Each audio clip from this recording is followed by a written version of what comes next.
Jason, a legendary, unkillable killer, was finally caught by the government and locked up in a high-security research lab. Scientists figured they couldn't permanently kill him since he kept coming back to life, so they decided to freeze his body using machines to stop him. A guard at the lab got freaked out by Jason's stare and covered his head with a cloth. Over in the lab, Dr. Rowan's having a heated argument with her boss. She's pushing hard to get Jason frozen immediately, like right now. But her boss sees an opportunity, not a threat. He wants to transfer Jason to another facility, hoping to unlock the secrets of his regeneration and profit from it. Rowan's telling him straight up that this is a massive mistake. Give Jason even the smallest opening and he'll start his killing spree all over again. But the boss isn't hearing any of it. He's made up his mind. Next thing you know, a scientist walks into the containment room with some soldiers backing him up. When they pull off that cloth, they're hit with a scene straight out of a nightmare. That guard who covered Jason's head, he's lying there dead and Jason's nowhere to be seen. Jason jumps out of his hiding spot and all hell breaks loose. This maniac starts tearing through everyone in the room without showing an ounce of mercy. The soldiers are unloading their weapons on him, but bullets might as well be raindrops for all the good they're doing. Jason's using chains and every tool he can get his hands on to systematically butcher everyone in sight. The lead scientist tries to make a run for it, but Jason grabs a weapon and takes him out too. Rowan's outside the lab when suddenly a soldier's body comes flying through the door. She screams and there's Jason standing right behind her. Rowan grabbed the fallen soldier's weapon and ran, attempting to escape. She's thinking fast and sets up a trap to catch Jason. When he comes after her, she kicks some furniture into position and starts spraying bullets at him, trying to force him into the cryogenic chamber. Jason falls into the chamber and Rowan immediately locks it down and fires up the freezing system. Jason's getting frozen solid, but this psycho manages to get one last shot in. He hurls his weapon through the chamber door and it goes straight through Rowan's chest. The whole lab starts falling apart. That weapon created a crack in the system, and the freezing liquid starts leaking everywhere. The damage is so bad that Rowan ends up getting frozen too. Fast forward about 400 years and Earth is completely screwed. The planets become uninhabitable. The air's so toxic that humans had to build a new home called Earth T. Dr. Lowe shows up on the old Earth with a team of college students. They're exploring that same research facility and stumble into the chamber where Jason and Rowan are still frozen solid. The team's amazed by what they're seeing. These bodies look like they've been perfectly preserved, not dead at all. They load both bodies onto their spaceship. While they're moving Jason, his weapon falls and slices right through Ezreal's hand. Luckily, they've got this advanced android called KM4, who immediately injects Ezreal with something to control the pain. The team gets through a storm and makes it to their ship, which takes off for space. Once they're up there, they put Ezreal in a healing machine that uses nanotechnology to reattach his hand completely. They separate Jason and Rowan into different labs and start running scans. The results are wild. Jason's brain is tiny, but he's still incredibly dangerous.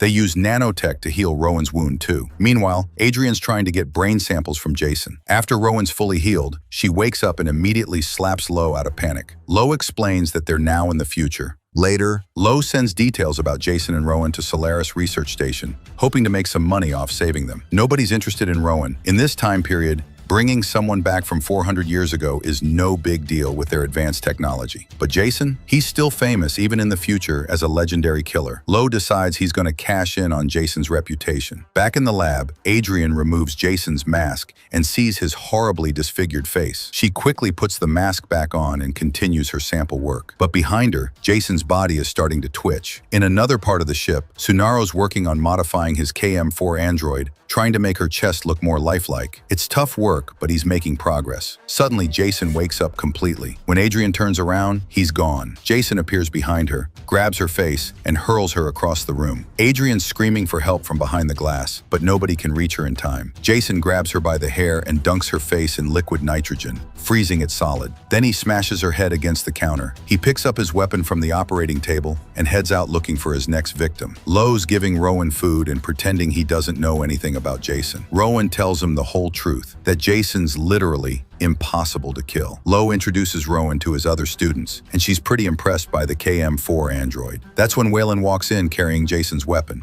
Rowan immediately freaks out and asks if Jason's on the ship. Lowe tries to calm her down, saying Jason's dead, but Rowan demands proof. When everyone goes to Lab 2, they find Adrian's body. Chief Brodsky immediately announces an emergency lockdown and tells everyone to hide in Lab 1. In another room, Two students who are in love with each other are about to leave when Jason suddenly appears at the door. He kills the guy instantly without warning. The girl, Kinsa, gets blood splattered on her face and starts screaming. Jason drags the dead body away, and Kinsa runs to warn the others. Brodsky's furious and orders his soldiers to kill Jason on sight, but Lowe doesn't like this approach. He asks Brodsky to just knock Jason unconscious instead of killing him. Lowe even offers to pay Brodsky to spare Jason. Brodsky agrees to Lowe's face, but secretly tells his team to kill Jason anyway. A soldier named Daleks enters a dark room where he gets attacked by what looks like a monster. He shoots it down, but another monster comes from behind. This time, Daleks can't react fast enough, but luckily Ezreal takes it out with a perfect shot. Turns out they were just practicing in a video game simulation. They're about to fight a third monster when the real Jason shows up and kills the virtual monster first. Jason attacks both of them. He raises his weapon and decapitates Daleks. But Jason gets confused because both guys keep talking, even though Daleks just got his head cut off. Daleks says, "Game over," and the simulation shuts down. That's when they realize this is the real Jason. Jason grabs Ezreal,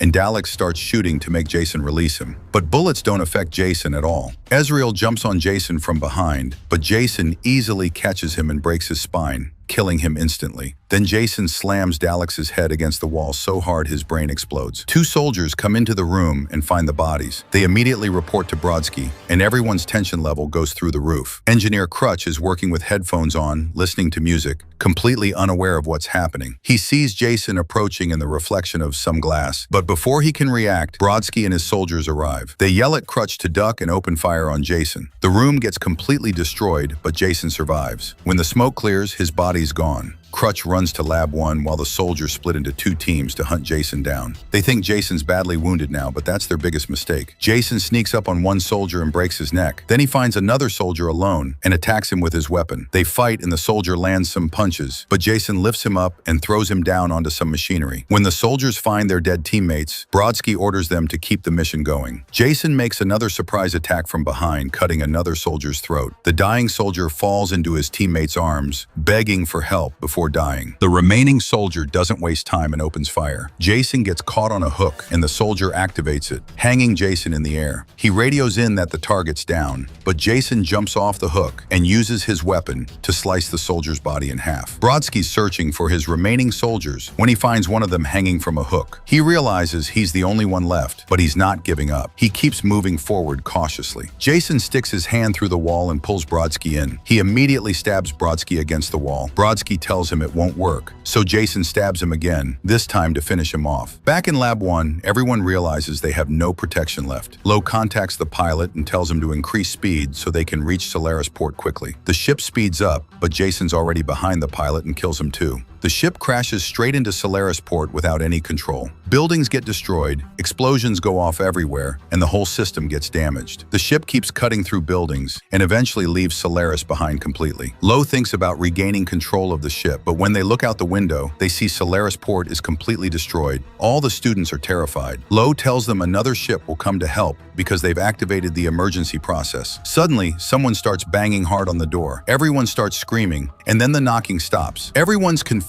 about who that could be. Then Jason suddenly breaks through the glass and gets inside. The whole group runs and hides in another room, with KM4 locking the door, but Lowe stays behind in the room. He tries to talk to Jason, offering him fame, money, and reputation. Jason just picks up his old weapon and kills Lowe without saying a word. The remaining students decide they need to get to the shuttle. Rowan, Janessa, and Kinsa will prepare the shuttle for launch. Crutch and Waylander will go to the bridge to set up the launch sequence. At the cabin, they find the pilot's dead body. They move it aside and activate the control panel. Meanwhile, KM4 and Sunaro gather some essential tools in case they need to fix things. On the way, Rowan finds a soldier's body and takes his gun. She sees another body that looks like it might still be alive. She tells Janessa and Kinsa to go to the shuttle while she checks it out. It's Chief Brodsky's body. Rowan carefully approaches him. She sees that Brodsky's still alive but doesn't have much time left. She tells him she'll come back. Rowan reaches the shuttle and asks everyone to help save Brodsky. They contact Janessa and Crutch, and confirm the shuttle's ready. Waylander joins Rowan too, but when they return to Brodsky's location, his body's gone. At that moment, Crutch completely freaks out when he sees the pilot's head. He immediately warns everyone over the radio. Jason grabs Crutch and throws him against the power panel, electrocuting him to death. Hearing this, Kinsa panics and locks the shuttle door. Rowan, Waylander, and Janessa try to convince her to open it, but without warning, Kinsa launches the shuttle. Because of this rushed decision, the shuttle crashes directly into the ship and Kinsa dies. The three survivors are wondering what to do when Jason corners them, but Tsunaro arrives just in time with an upgraded version of KM4. He's made tons of modifications, and now she's fully ready for combat. Jason immediately throws his weapon at her, and KM4 falls down screaming in pain. But it's all an act. KM4 starts firing bullets and pushes Jason back. She shoots at Jason and attacks him with martial arts combos. She jumps while firing and gets on top of Jason, but Jason punches her and knocks her down. Just as Jason's about to kill her, Brodsky makes his attack. KM4 fires again, cutting off Jason's hand, and he falls into Lab 1. She shoots Jason's head and stabs him with his own weapon, bringing him down. Everyone thinks Jason's finally dead. They calmly take Brodsky and start treating him. Brodsky's about 80% recovered when the ship suddenly starts shaking. Waylander calculates that the ship's motherboard is badly damaged.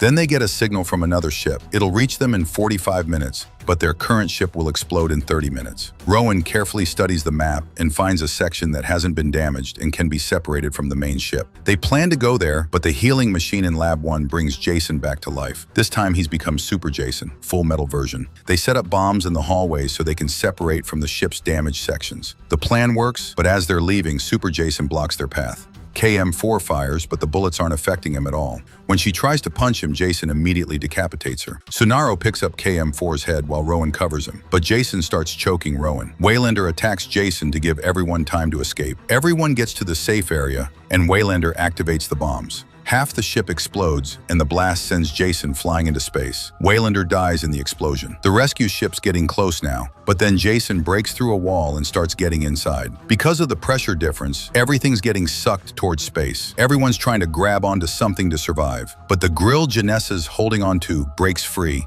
and she gets lost in the darkness of space. Rowan tried to grab her hand, but couldn't reach her completely. Rowan, Brodsky, Tsunaro, and KM4's head make it to a secure room. Through the window, they see Jason breaking through walls, trying to get back inside. Everyone starts running to escape him. When they reach the docking port, the rescue ship's there, but the gate isn't working. Tsunaro tries to fix it, but can't get the system working. Brodsky says he'll go outside and fix the wiring. They don't have any other choice. Brodsky puts on a suit and goes out through the maintenance hatch. He starts working on the control panel, while Jason's inside causing more destruction. To buy more time against Jason, Tsunaro connects KM4's head to a computer and activates a video game simulation. He recreates Jason's old village on Earth. This really confuses Jason. Tsunaro quickly realizes Jason's watching them, so he adds 2 girls to the program who try to seduce Jason in different ways. But Jason grabs both girls in sleeping bags and starts using one to beat the other. At that moment, Brodsky resets the wires and the gate opens. But his wiring causes another explosion, and the video game suddenly shuts down. Now Jason's after them again. Rowan and Tsunaro get onto the rescue ship,